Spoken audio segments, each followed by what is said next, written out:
Good morning, everybody, and welcome to the Fair Housing Tune-Up Seminar.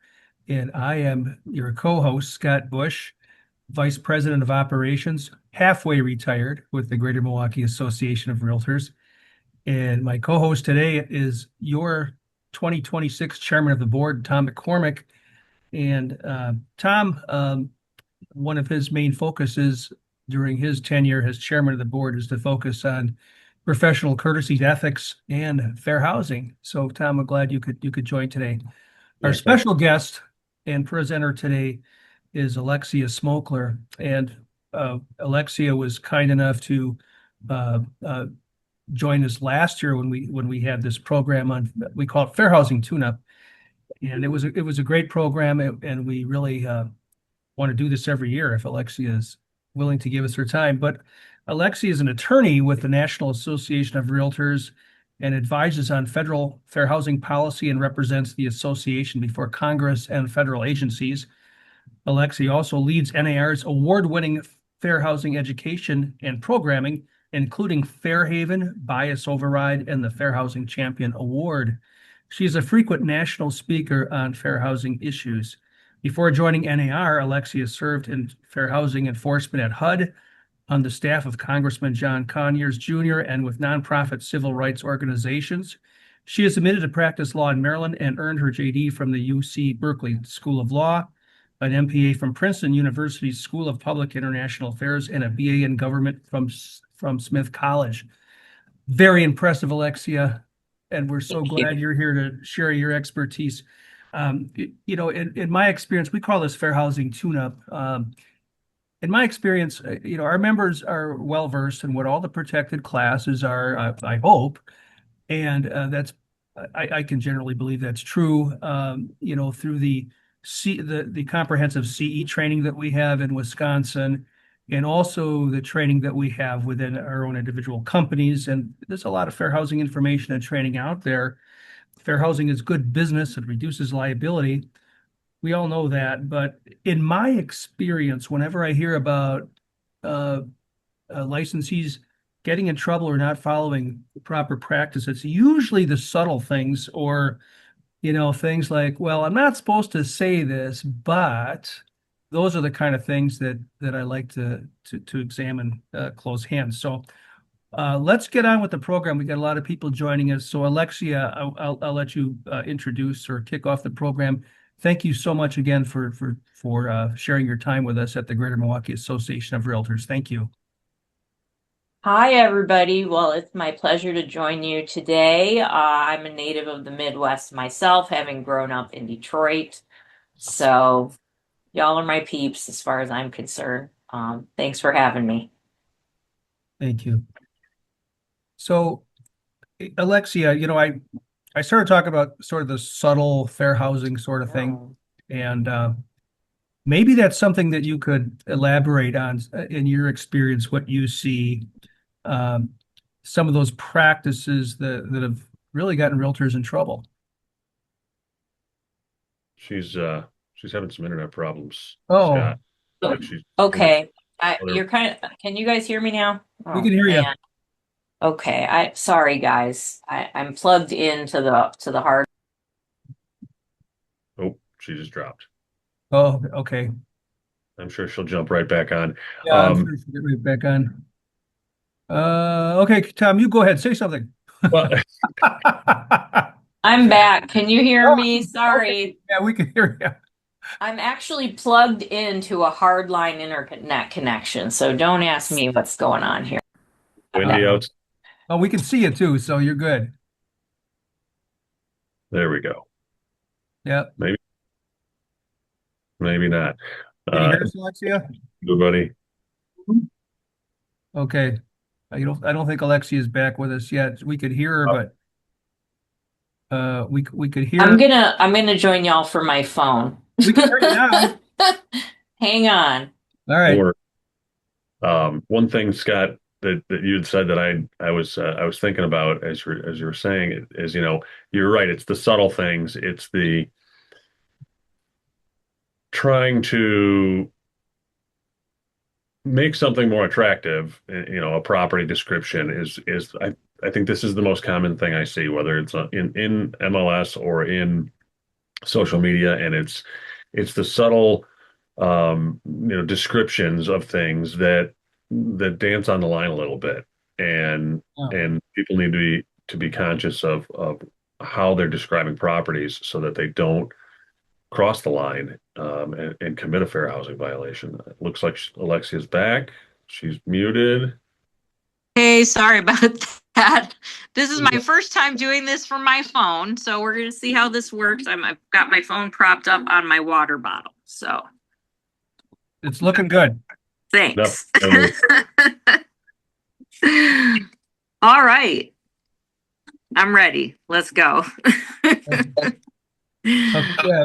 So that kind of the first area I wanted to explore in your experience, uh, subtle fair housing things that you have experienced. I know I've experienced them too, where and even in an intro I brought this up where, well, I'm really not supposed to say this, but this neighborhood might not be that safe, or those sort of subtle things that can have fair housing implications or landmines for agents. If you could please touch on some of those things that you have seen, your experiences. Yeah.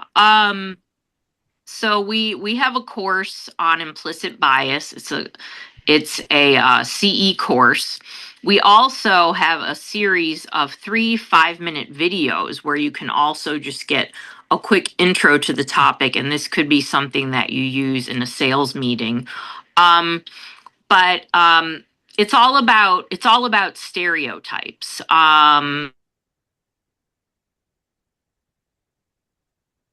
Uh-oh, we lost Alexia again. lost your audio. Yeah, She's she's talking and we Nope. lost. All right, sorry audience, but Tom, go ahead. You pick right up there where Alexia left off. Oh, wait, she's coming. This is the worst. I'm so sorry, you guys. This is I'm doing my best here. Oh, you're back. So sorry about this. I lived in the inner city, and I was one of the only white kids in my class. I lived in a racially integrated neighborhood, and when I was 10, I moved to the suburbs, and my class was all white. And the stories that and I was 10 years old, the stories that these other kids had heard from their parents and the media. I mean, when I was growing up, Detroit was the butt of everybody's joke. It's gotten a little better these days.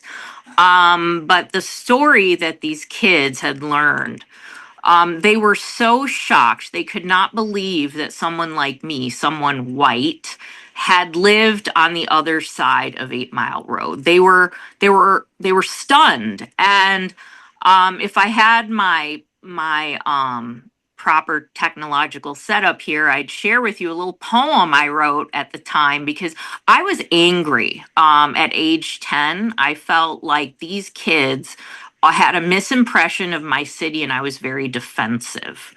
And so these kinds of rumors or legends or stories that we hear, they take up residence in our minds, and they become stereotypes, and they become our understanding of a particular place when these kids didn't know anything about the city of Detroit. So it's these types of stereotypes when we talk about implicit bias. That is, a shortcut that our brain, and we all do it.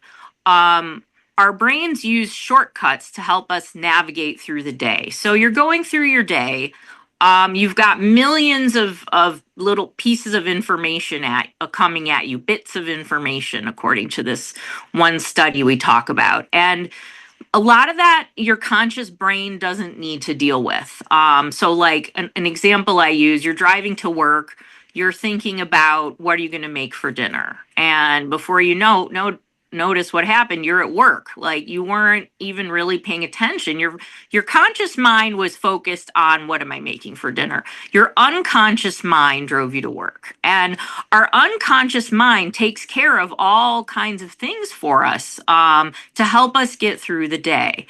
And the problem is when our unconscious mind has absorbed these stereotypes, and then it starts making these shortcuts when we're looking at people. So you're looking at a person and you're thinking, and here's an example of people who were lined up outside of an open house. And the listing agent went out and saw some people, and she said, "We're not taking any FHA loans here." Mhm. Why do you think she said that to those people?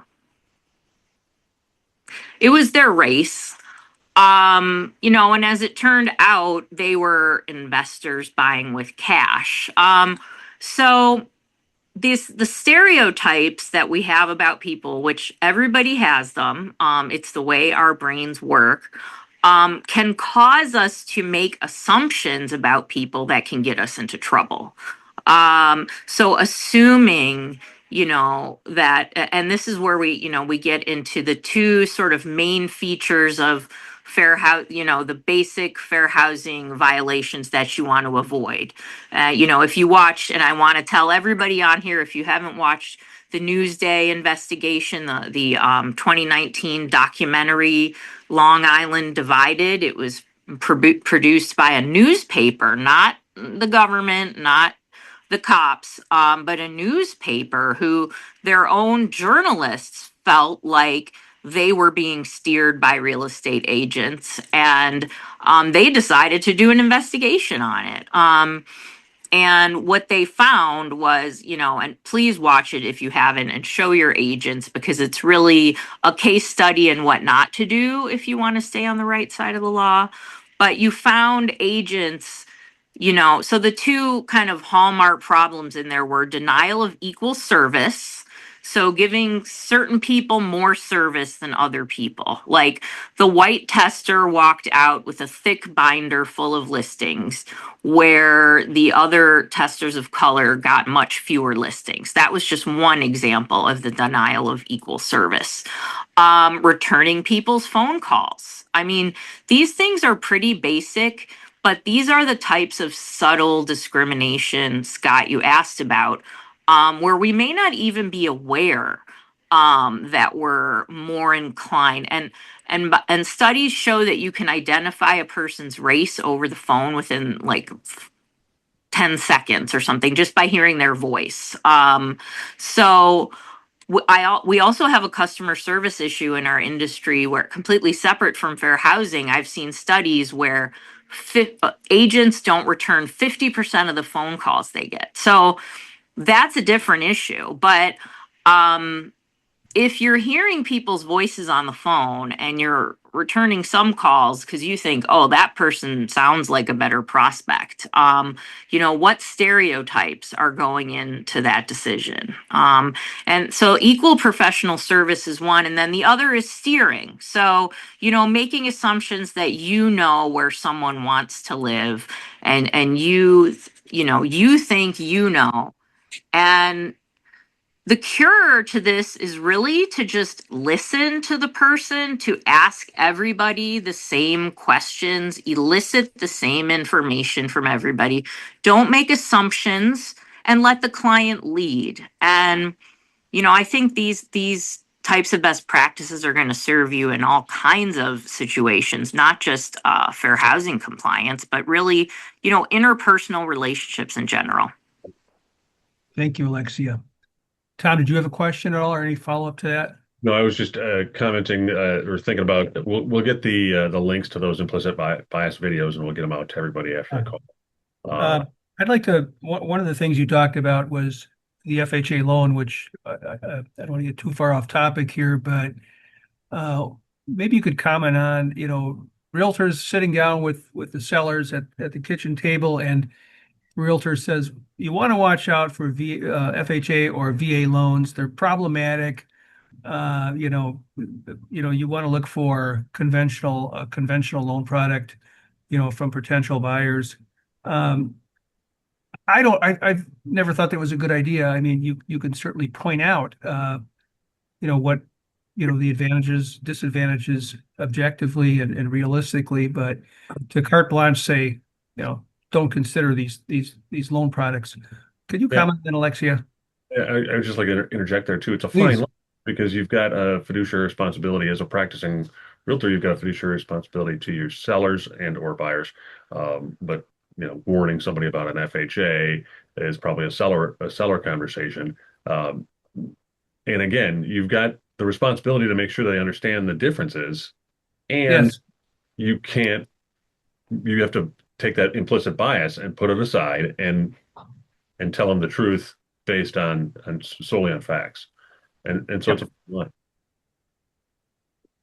Yeah, and I have to get a little history in here because I always want to remind people why we have fair housing. And the FHA loan was invented kind of during the Great Depression when when the government bought up 1 million defaulted mortgages, and the government invented the 30-year fixed rate mortgage. Before that, usually you would have to put 50% down and pay the mortgage off within 5 years. So during the Great Depression, the government decided homeownership is something important in America.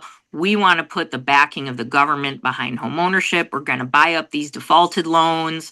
We're going to create the 30-year fixed rate loan to make homeownership just much more accessible. But that was during the era of redlining. So 98% of FHA loans from the 1930s until the Fair Housing Act went to white people.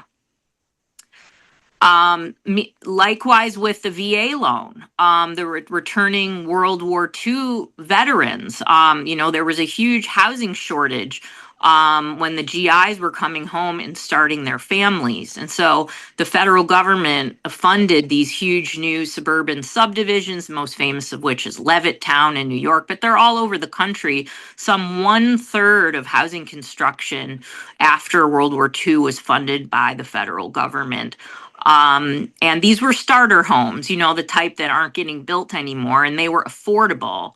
And the GIs got the zero down payment VA loan. And again, it was still during the era of housing discrimination. So all those starter homes and zero down loans went to white people, and only a handful of the Black GIs who fought for freedom abroad but were treated like second class citizens when they came back home. Only a handful of them got these VA loans and these affordable houses in the suburbs. So when you look at today's racial home ownership gap, this was not that long ago. This was our grandparents. But now, VA and FHA look very different. Like now they're disproportionately used by people of color. So although nobody's ever made the case that, just having a policy denying all VA loans, although some states do have veteran status as a protected class, maybe you don't in Wisconsin. But while no one's ever made the case that just a policy of denying all VA and FHA loans is discriminatory, I mean, you could see how it has a disparate impact. I would just say that I agree with your tendency, Scott, but also understand what you're saying, Tom, that you have to inform your seller, but also you don't need to like write it off, out of the gate. Like That's what I was getting you to. can Yeah. entertain all offers, especially the VA loan. I mean, are we just going to write off these veterans? That seems wrong. Yeah. My um, my my caution to that was perhaps if an agent were to, say, okay, let's just get right down to it. These VA, FHA loans, don't bother with them. That's what I'm talking about. And unfortunately, I've heard those things get to me. Have come to me. and they may, I know they may be slower to close, and you may have these other issues, but Yep. in some cases you may be able to work with that. So Right. yeah. Yeah. So, Alexia, And if I could just jump yeah, in, we are meeting with VA, and I'll tell you that the administration there is receptive. We've been suggesting for a long time things they could do to improve the VA loan and make it easier to use, and they're listening. So we'll beautiful. see. Yeah. Um, the term DEI, it's been highly politicized. And I've seen it politicized and pulled, several different ways. But is that the same as DEI, the same as fair housing? I mean, perhaps you could shine some light on that. I would be happy to. DEI is not the same thing as fair housing. Fair housing is a law. It's a set of laws, federal, state, and local, that are enforced by the courts. DEI is this sort of set of concepts that usually apply to the workplace, relating to hiring, or you'll see it kind of in education. People are now stretching the definition of DEI to kind of encompass all kinds of other things. Like you're talking about Black history, that's DEI. I'm like, well, no, this is just American history. But I think it's very important to clarify that, fair housing is a law. It's not going away. It was passed by Congress, and has been validated by the courts. And thank you so much. So it is the law. You know, briefly, let's talk about why it's the law. You were talking, a little bit before about the civil rights movement and um, the things that led up to the fair housing law. You want to get into that a little bit more detail briefly?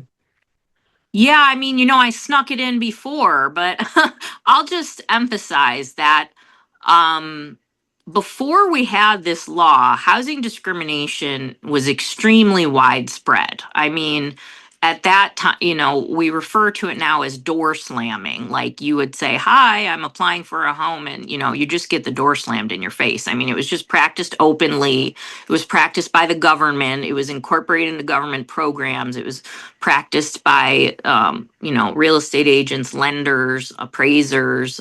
It was baked in, Yeah. and this law came about after a lot of struggle, and it was the final civil rights law of the 1960s, the hardest one, to pass Congress because there was so much opposition, including from the realtors.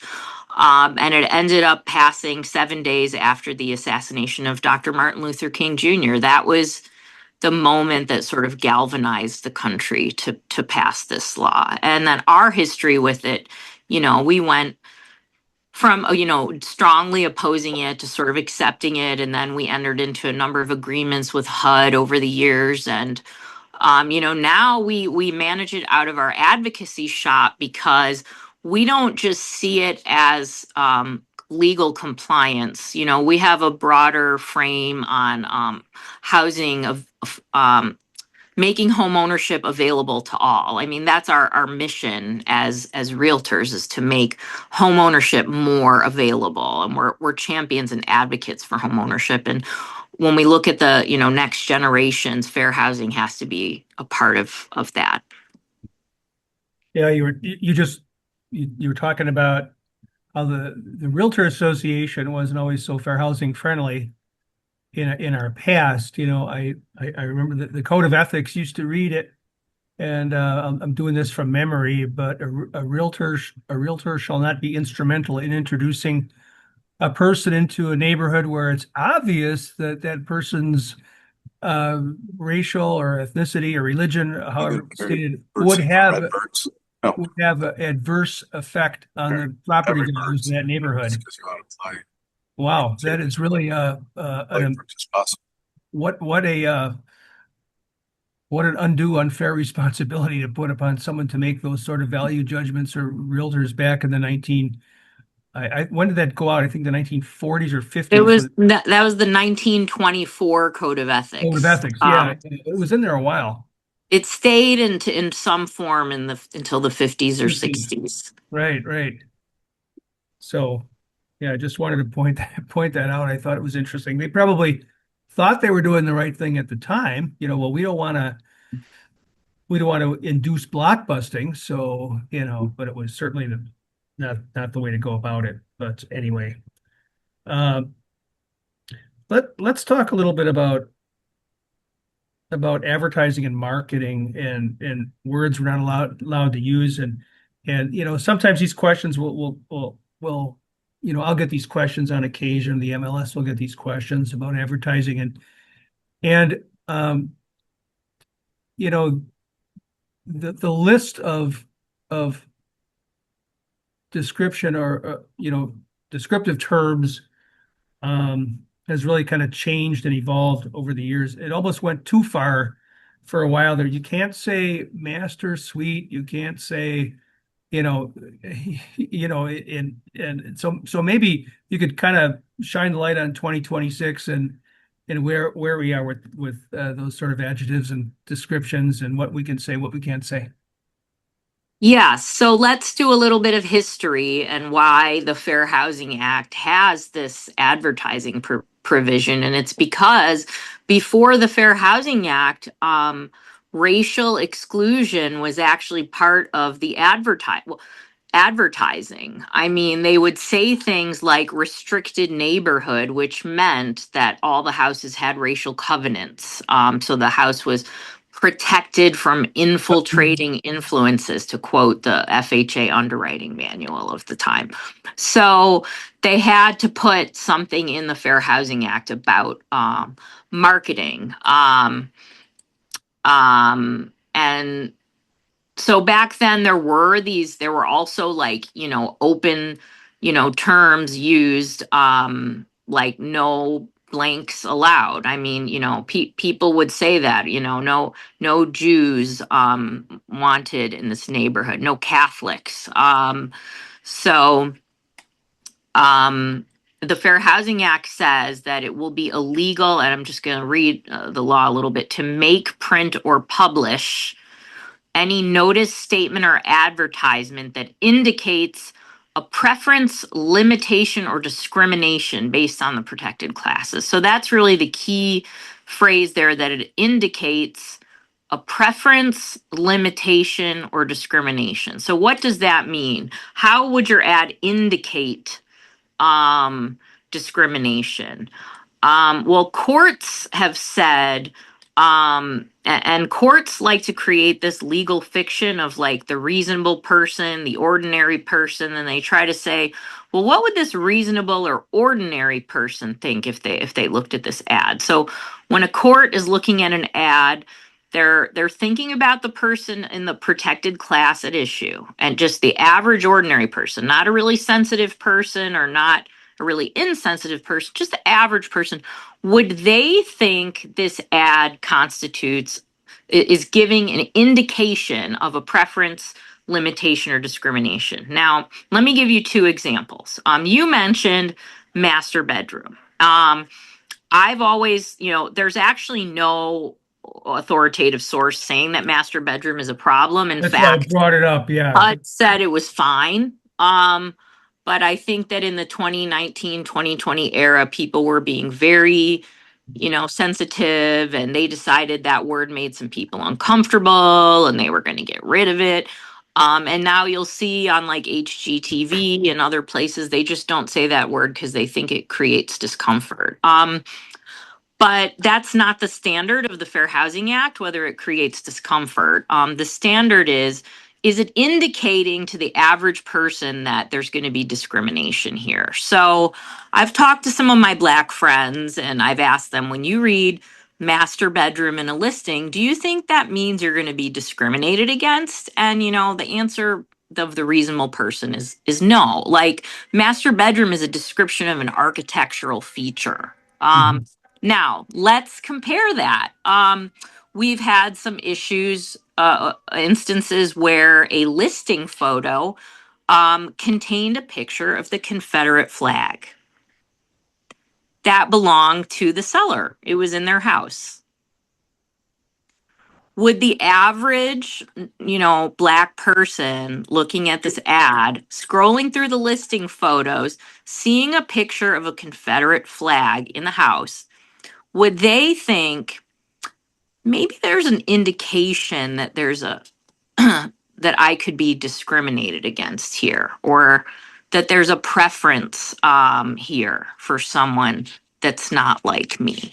I see some question coming up in the chat, so I don't know if we want to open this up I think for it's a really discussion. good question. Yeah, I think it's a great question that James Krickenberg is bringing It's up bears too. and saying the bigger ones that he sees in listing descriptions are his and hers, sinks, closets, etc., his and hers, or and I tell agents this all the time, don't say this is a good home for a good for first time home buyer. I mean, it might be true it's a good first time home buyer, but don't exclude. Why make it exclusionary for second and third time home buyers? They might be, downsizing or like it's indicated in James's description here. Yeah. So those are dangerous descriptions as well.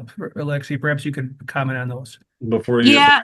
jump in, the one I see a lot is, family friendly or perfect for a family or Yeah. family Okay. neighborhood. Those ones I see it a lot, and I go, oh, okay.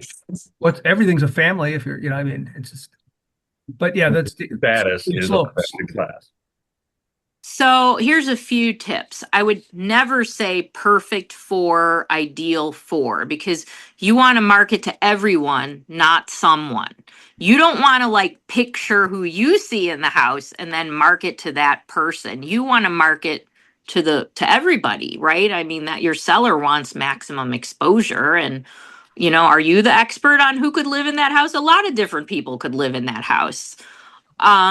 Regarding his and hers bedrooms, and there's other ones that I feel are kind of borderline, like view of the beach. I mean, well, actually, that one's not borderline to me. Like, view of a beach is an objective fact. And I don't think that a blind person would say, oh, this is an indication that someone's going to discriminate against me. Same thing Agreed. with walk to the beach. Like, Yeah. but with these borderline ones, I still think that we can do better and be more accurate. Like, we don't have to say his and hers closets. We can say dual closets. Like, why can't we just be more descriptive and accurate? We don't have to say walk to the beach. We can say 2 blocks away from the beach. I mean, it gives the same information, just in a more accurate, objective way, that's not about the people living in the house. It's describe the property, not the people. I mean, realistically, hey, same-sex couples buy homes all the time, and I know plenty that do. So, again, it's just not smart marketing. Yeah. Yeah, I mean, we say you want to like, my understanding is listing agents often advise sellers to kind of clear away their personal items so that any buyer can kind of see themselves in the home.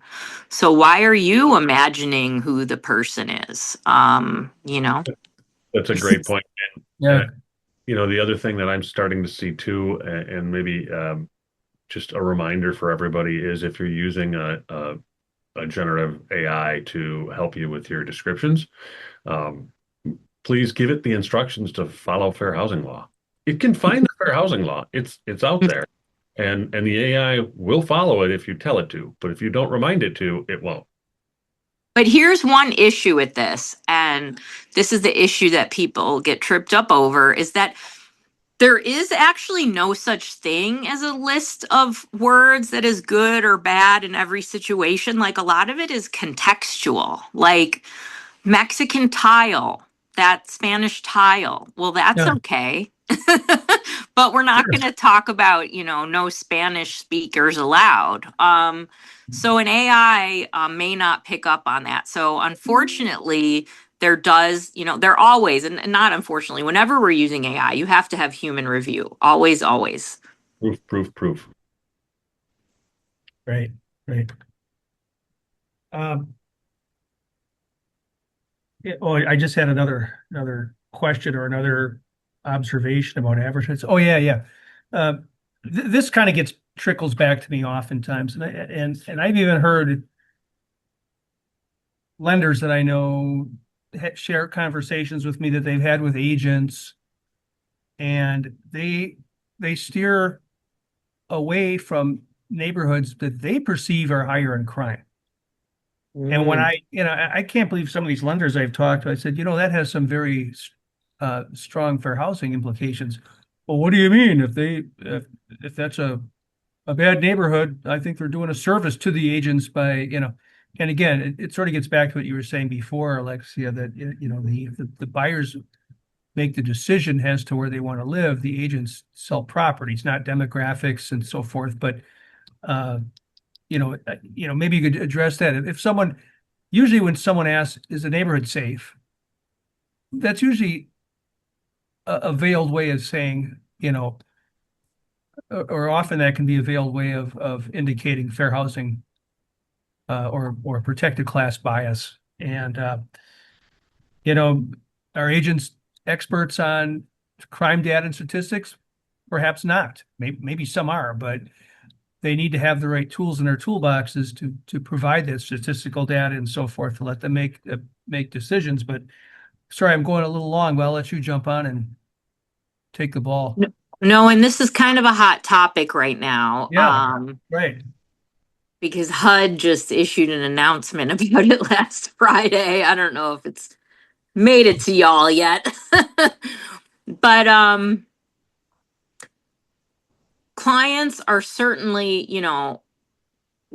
entitled to know about safety, to know about schools, and agents are able to share that information with them. You just have to do it carefully, because the issue is that there have been cases in which agents made comments about crime in schools that were, the court held that those were actually code words and the agents were actually talking about race. Now that doesn't, obviously, we're not talking about race every time we talk about crime in schools, but we just have to be careful that we're not veering off in that direction. So the advice is to have that information at the ready so that you can still be, the guide and the source of information, whether that's about the local schools, you're going to direct them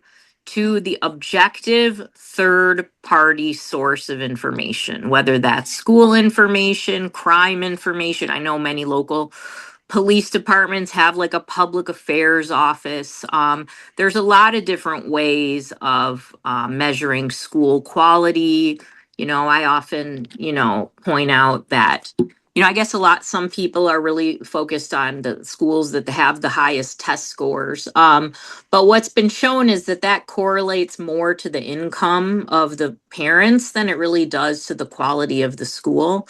And I'll just tell you, I sent my daughter to a school that was a 5 out of 10 on greatschools.org. And it was because they have a lot of English language learners in that school and it brings down the test scores. But my daughter's school had an amazing teachers, an awesome PTA, an award-winning music program. My kid got to win, the statewide championship in band, in 5th grade. And so we have to find good sources of information and refer our clients to those. Because when we just go based on what we heard or, an opinion, that's where we can fall into those stereotypes. And I'll just tell you this one story from the Newsday investigation that really broke my heart. And I don't think it was actually in the video, but there's a very long article that goes with it. And it talks about this school on Long Island where, they had like a 98 high school, they had like a 98% graduation rate. They had all these national merit scholars. It was just an amazing school, winning all these awards. And a couple of the agents told their clients, well, avoid that school. Why?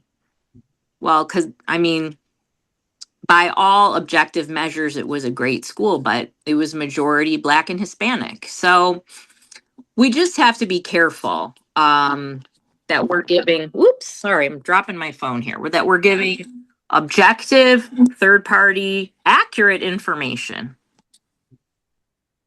Right, And because that we're giving that same, sorry, Tom, that we're giving that same information to all clients, because another thing the Newsday investigation showed was that the agent was volunteering crime information to the white buyer while not telling the Black tester about the crime information. I mean, Black folks care about crime too. So, great example. That's a great example. So those are the kind of subtle things that an agent might not be thinking about, you know? what, what an agent thinks is a good school might not be a good school for the buyers, Yeah, that was and vice versa. that was the thought that I had is it's subjective. It's not your opinion of the Yeah, schools or the neighborhood, whether the neighborhood's safe or not. It's it needs to be objective information, and you need to present it objectively. You know, people grow up all over the country, all over the world. Everybody's got a different opinion of what a safe neighborhood is. That's right.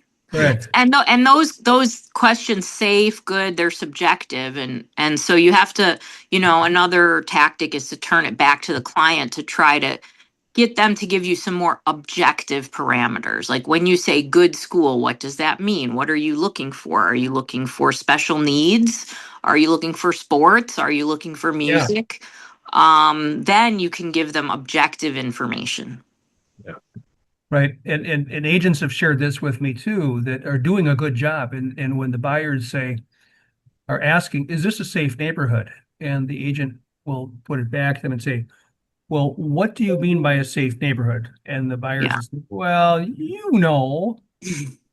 that kind of thing. And, now you're getting somewhere where, uh, Mhm. and I think that, good agents have the tools in their toolbox, like you said, it's not the subjective opinion about what you heard. It's what information you have that you can refer them to, or that you have on, school systems, their graduation rates or whatever it is, you can have all that stuff. You can get all that stuff, even crime statistics and data as well. So good.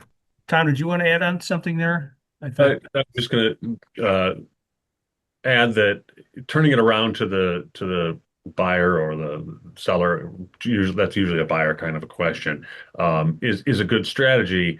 And I oftentimes will and coach agents to turn it around and say, well, that means different things to different people.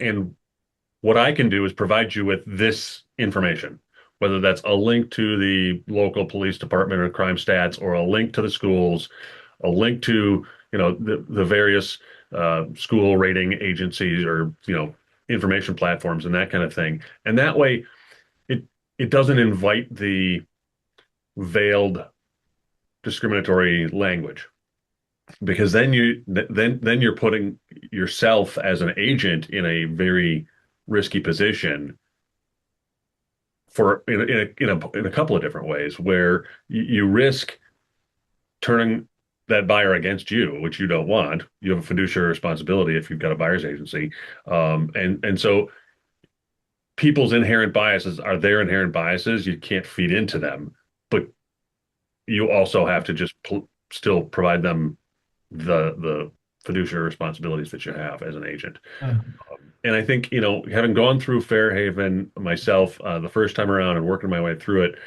now as Fairhaven 2, I think it's doing a good job. And Alexia, if you can talk to the group about that a little bit, that'd be great.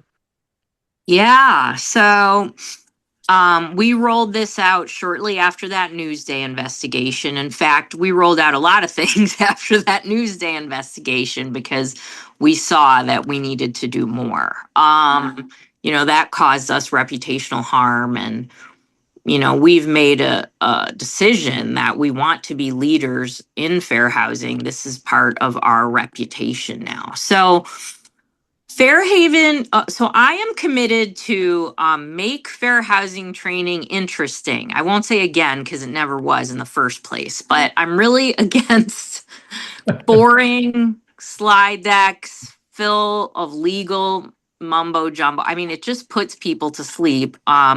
So Fairhaven is all about storytelling and this sort of immersive experience where you're online, you go into this town, this fictional town, and you're a real estate agent, and you're in version 1, you were racing against the clock trying to sell, I think, 4 or 6 homes before the time ran out.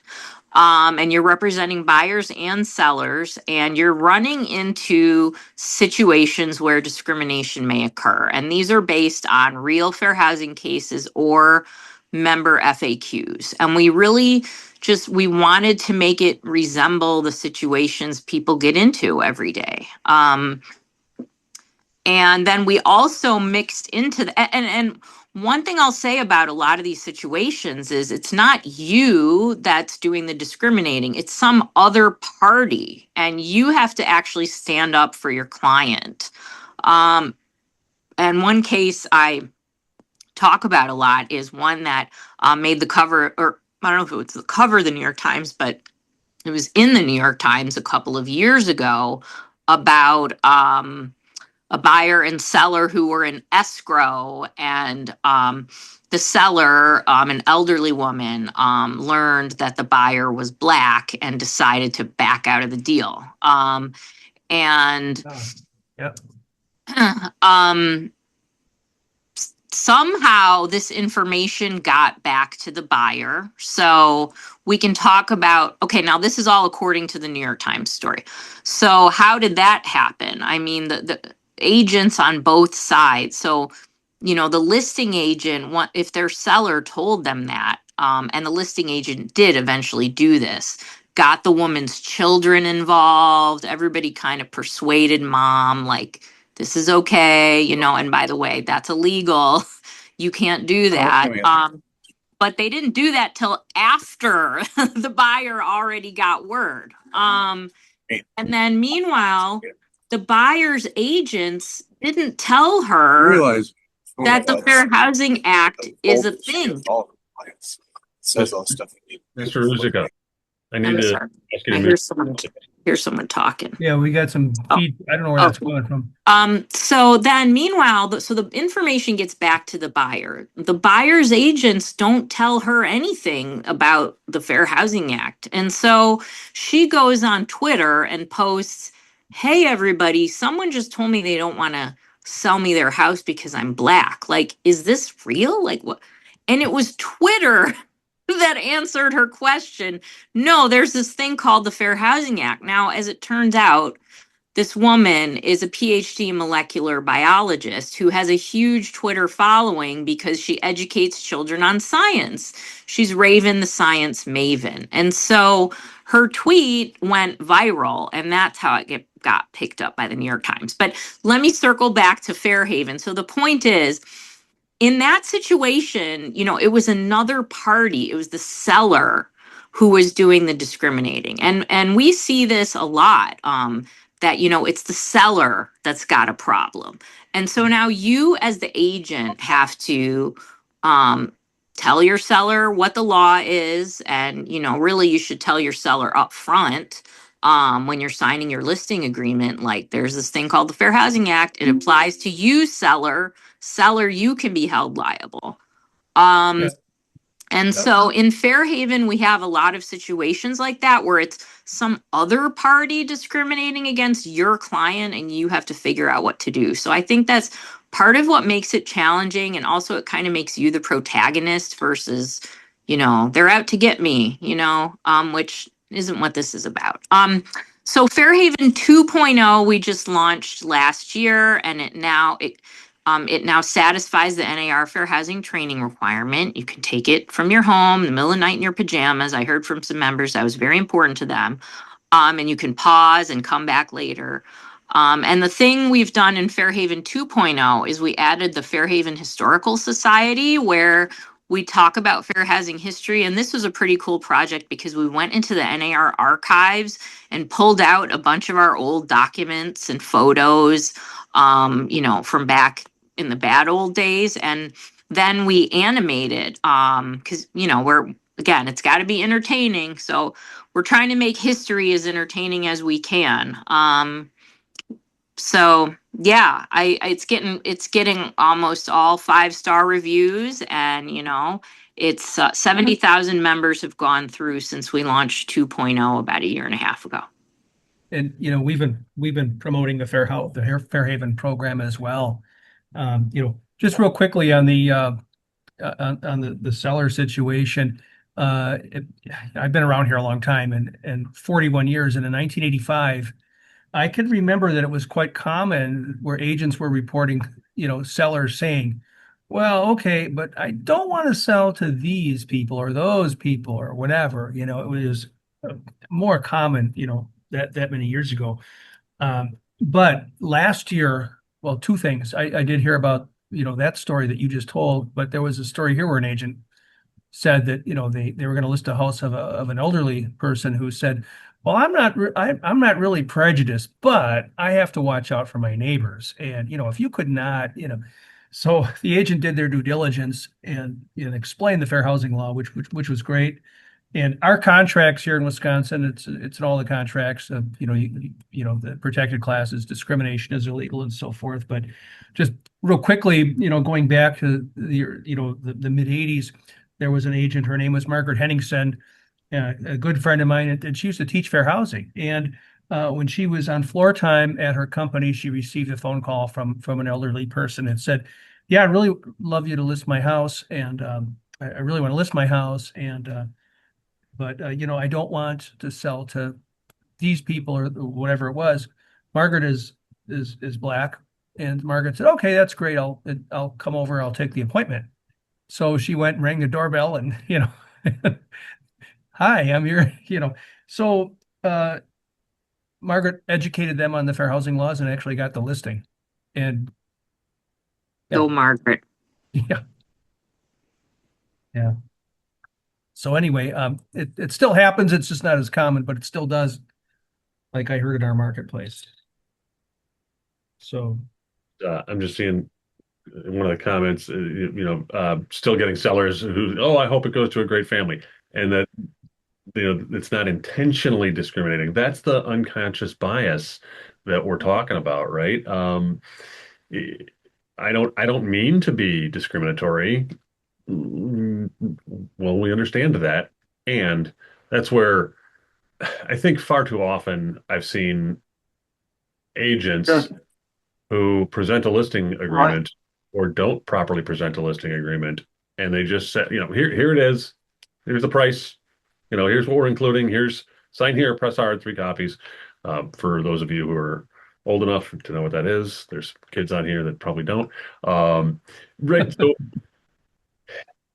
taking the time and making sure we're explaining what the listing agreement says about yes, their housing is critically important to educating the public, the client, the agent. The more times that we repeat it, that's basic learning, right? The more times that we repeat it, the better it will stick for us, and the better it'll stick for other people. Um, I'm getting a thumbs up from James who posted. thumbs up. Yeah, yeah, yeah. Exactly. Chris wants to know about. I think we're moving on to the Q&A. Chris wants to know about love letters. Alexia, do you have any thoughts on the love letters that a lot of buyers like to include? Oh, it's been a minute since this was a hot topic. It was Love, here. love letters are interesting. I come from the fair housing community, and nobody in the fair housing community ever heard of love letters. There's never been a case involving love letters. Love letters are interesting because it's something that the buyer does, but the person who might end up discriminating as a result is the seller. So it's like you're trying to influence one person's behavior to stop another person from discriminating, and it's a little attenuated. I feel like the causality there. I You're gonna feel say something? the risky part there, and you mentioned it in the story that you told about the science lady, where found out later or found out during the process that there was discrimination happening. And what I talk about with folks on the love letters is if you write this and then the seller, yes, what you're doing is you're opening the seller up to implicit to acting on their Yeah, implicit bias. And yeah, if another party finds out, both that seller and you, because you invited it, could be liable. And obviously not given legal advice, but it hasn't been litigated. And so it's unprecedented, literally, by the definition of the term. There is no precedent in the courts on this stuff. And do you want to be the test case? Some of our companies have gone so far as to say, well, when they take the listing, they have that conversation with the sellers to say, we just don't feel it's a good idea to entertain these love letters because, as you said, Tom, they could open the door to implicit bias and or subjective bias, or however you want to state it. So, um, then the sellers will say, well, yeah, I don't want that. So don't give, I don't want to see as part of an offer a love letter, because certainly the offer to purchase, that's a contract between the buyer and seller. And if you don't have those policies, if there's a love letter, it's a little bit of a gray area. The courts haven't come out definitively on that, but it's risky, and it could have some risk down the line. So I think it's a good idea to have those conversations up front. Say, hey, just so you know, they get these letters in and they have pictures of their family, and we can't wait to celebrate on Christmas because we're Christians in your house, and those sort of things. That there is those could have some potential landmines down the road. Absolutely. Yeah, it sounds like you might have a better hook talking to the listing agent about not accepting it than talking to the buyer's agent about not writing it. Yeah, yeah, absolutely. And yeah, I think it's just a best practice that you want to select the best offer based on the price and all the objective factors and not something subjective like I just like the people. That's you're in dangerous territory there. Yeah. Yeah. In a competitive marketplace, which we in southeastern Wisconsin still are, um, a lot of buyers want to do it.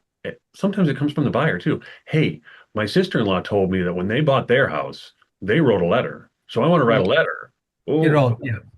hang on, time out, slow down. And again, I think this falls to the agents, and to a large extent to the brokers and managers, to educate the agents on making sure you head that off at the pass. You can head it off when you have your buyer's agency consult, just like a listing agreement. When you're presenting that agency agreement, talk it through. We're not going to go down that path. You may have heard about that in the past and that it worked for your sister. That's great. We're not doing that, and here's why. Good advice, Tom.